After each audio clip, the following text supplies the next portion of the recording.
Greta, I have to stop that plane from leaving. What are you going to do? I don't know yet. You get the car. It's hidden in the trees near the entrance. The keys are on the dash. Okay. Keep the engine running. We need to leave as soon as I get the girl. Jack. Yes? Be careful. There's no time to be careful. Not this time. Greta, go!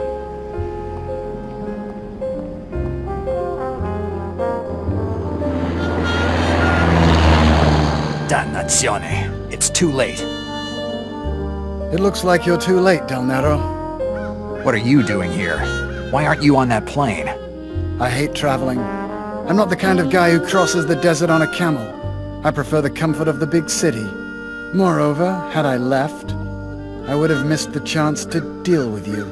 You made me look ridiculous in the eyes of the organization, and I don't have any intention of letting you get away with it. And what do you want to do? Kill me? I can see it on your face that you've never shot anyone. You're not that kind of guy. You send your men to do your dirty work. You're right. I've never shot anyone, even though many men and women died because I ordered it. How brave. But you know, there's a first time for everything. It was destiny, Del Nero.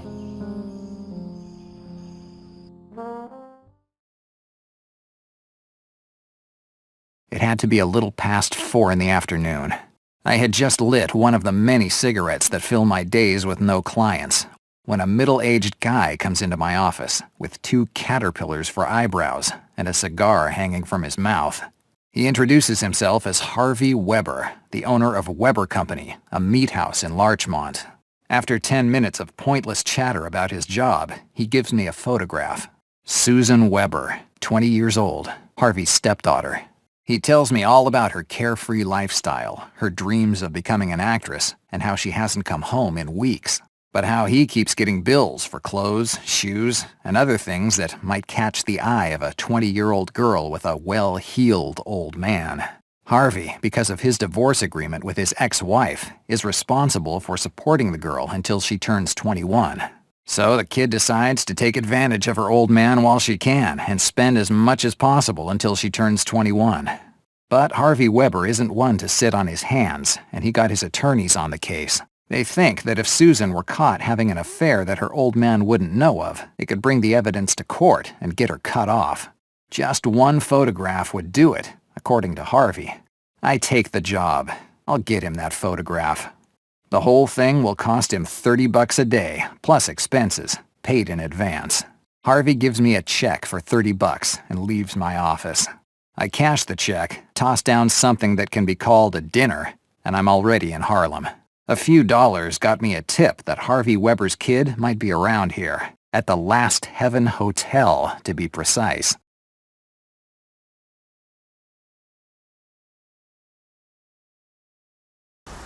According to the information that I have, a few days ago, some blondie went on a shopping spree here in Harlem. In this neighborhood, if you have money to spend on clothes and jewelry, it's easy to get noticed. I even managed to find out that the girl was seen entering the Last Heaven Hotel. I'd better ask a few questions.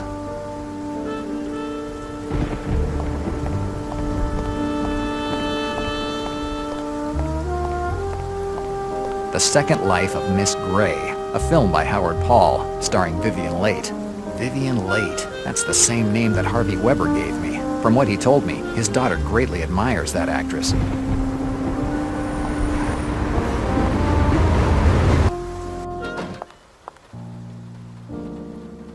Sitting down and reading the newspaper. I should have been a reception clerk. I would have certainly been healthier.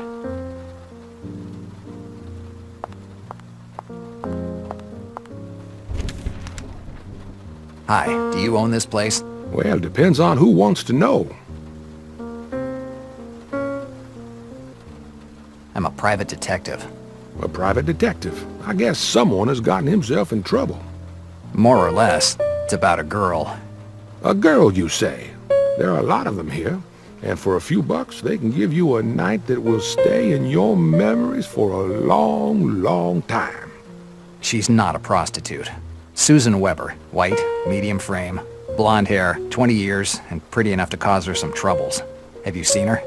Well, I'm sorry, but I'm not used to giving out information about my guests to the first person who happens by. People come here to have a place where no one can find them, and not just for a place where to sleep. And I try to help them with that as much as I can.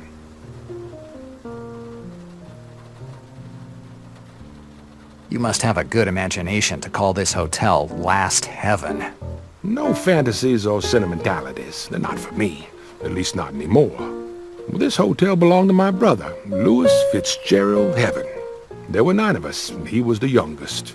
And that's why people called him the Last Heaven. When he bought the hotel, he didn't have any doubts about what to call it. At that time, this place was falling apart, but Louis was sure he could turn it into a good hotel, and he made it. How come it's you running it now? My brother can't take care of it anymore. In October 1926, some redneck who missed the good old days of slavery refused to pay his 3-day rent for the room. He said that he would have never given money to a Negro. And when my brother threatened to call the police, the guy pulled out a gun and pulled the trigger. Shot him in the guts. My brother died almost immediately. Even though he was small, he never let anyone to push him around.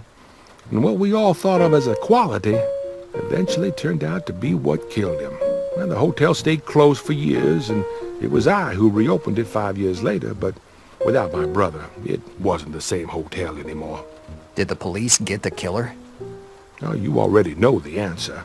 One day, great men will be able to change how things are, and there won't be any more hatred between blacks and whites. Nowadays, they name streets in New York after these great men. And when that happens, it means they didn't meet with a happy ending.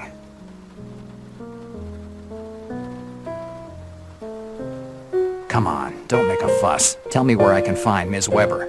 Sorry, but you won't get anywhere by being pushy. Forget about it. Whatever you want. This job probably doesn't pay too much. I'm sure that with a little encouragement, he would tell me more.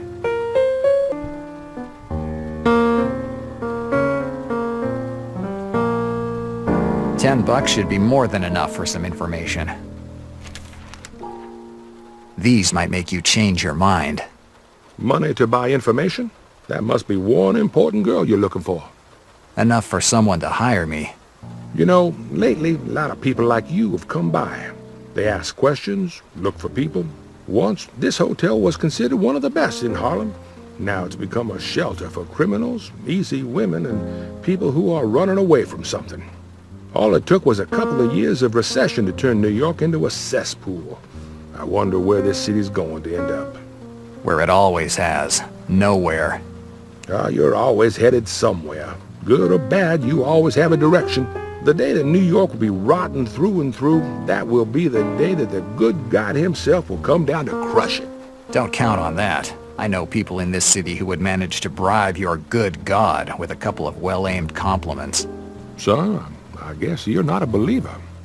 I believe in whiskey, and in all those things that I can explain in a day. Well, without faith, it's impossible to survive in this city. Everyone needs something to believe in. Probably I just don't have anything worth believing in yet. Anyway, let's end this catechism lesson, and tell me where I can find the girl. You said her name is Susan Weber? Susan Weber, with 2 B's. Susan Weber. Oh, you gave me money in exchange for information, but who says that I have any? Dannazione, you must have a list with the names of your guests. As I told you earlier, this hotel is a place where half the tenants are poor devils trying to get away from something. They usually don't give their real names. 100 John Smiths, a dozen George Washingtons, even a couple of Charlie Chaplins pass through this hotel. So there is no room under the name Susan Weber? That's right, son. I'm sorry, but I can't help you. If you want, you can take your money back. Keep it. I'm sure it'll come in handy.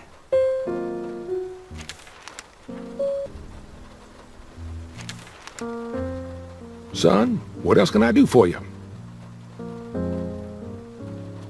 I have a question for you. Tell me.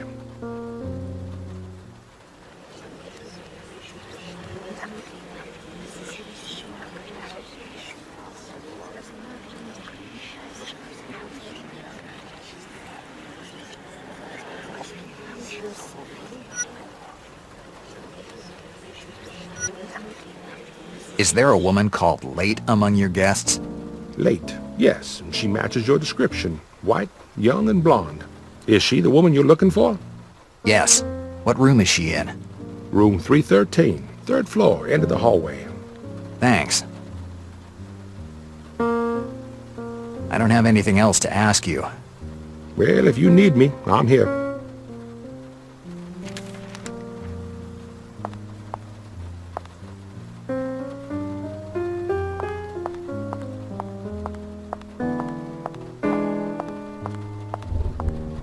Room 313. It's Susan Weber's room. I've finally gotten away from my clod of a stepfather. I couldn't take it anymore. He thought I should spend my entire life behind the counter of a butcher shop. I'm an actress. I was born to act in movies. Big productions. Isn't that right, Teddy Bear? Of course, baby. I'll make you the biggest star in Hollywood. Yes, Howard. With you, I'll be the next Vivian Lake. Actually, you'll make me even more famous than her. You'll give me her parts and I'll exceed her. I'll be the number one. Right, Teddy Bear? Right? And here's our Susan. I'll take a few pictures of her with her teddy bear. And tomorrow morning I'll give them to Harvey Weber. This way I'll get the rest of my money. There are photographs of black musicians hanging everywhere. Probably jazz players.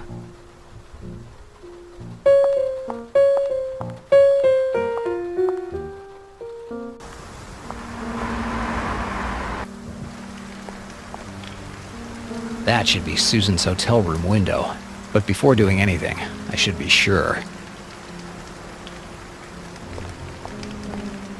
A gate. The cheapest way to keep away the bums from the dumpsters at the end of the alley.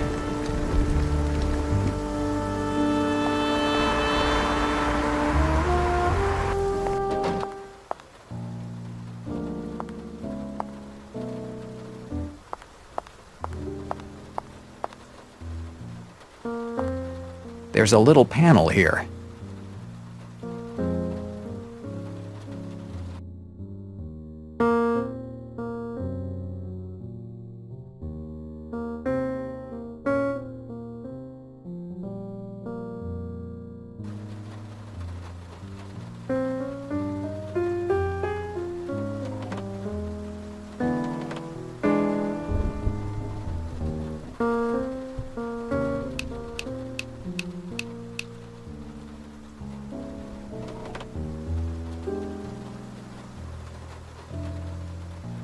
Susan Weber's room number is 313.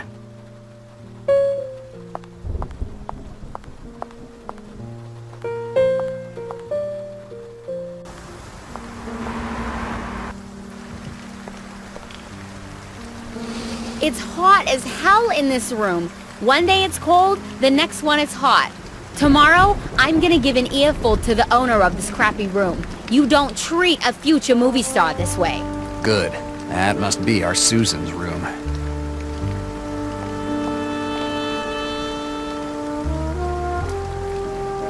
These are my lock-picking tools. These trinkets have come in handy more than once. Valuable information is often the best hidden one. I knew that it was a good idea to bring them with me.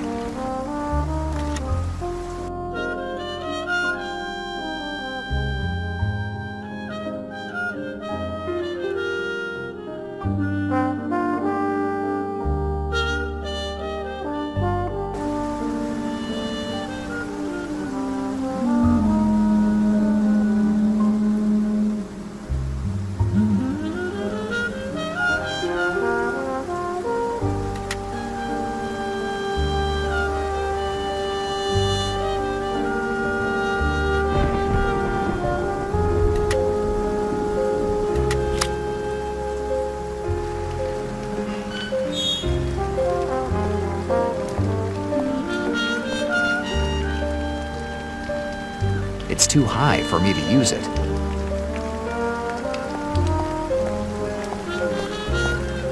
A dumpster, the kind that has wheels on the bottom so that you can move it. There's a break here. The street is probably downhill a little, so if I unlocked it, the dumpster would roll all the way down to the road.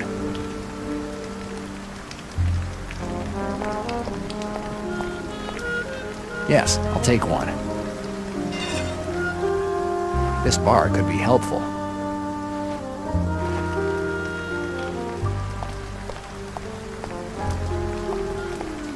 A manhole. Let's try.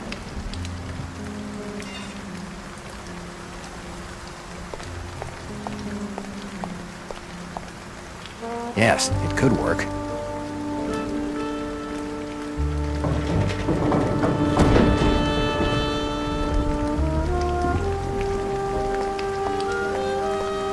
Okay.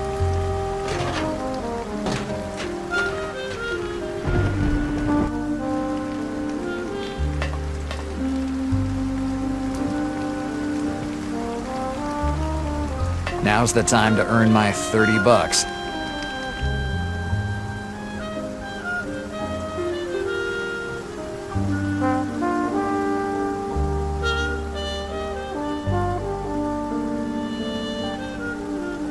Good.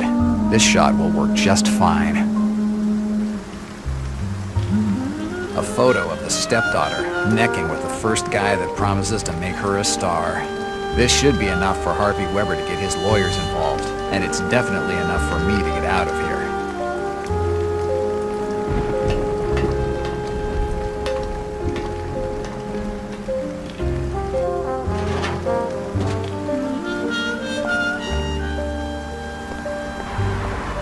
It's my car. Besides my investigator's license, it's the only thing I have.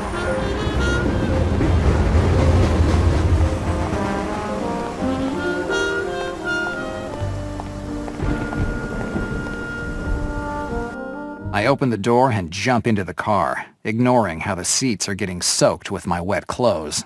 It's water. It'll dry sooner or later. I put the key in the ignition and start the engine. But something isn't working. The gas gauge is on E. The tank must be empty. Following a lead on a case and forgetting to fill up the tank. It's a rookie's mistake. Or maybe the mistake of someone who's simply starting to get sick of this life. I'll have to find another way to get out of here.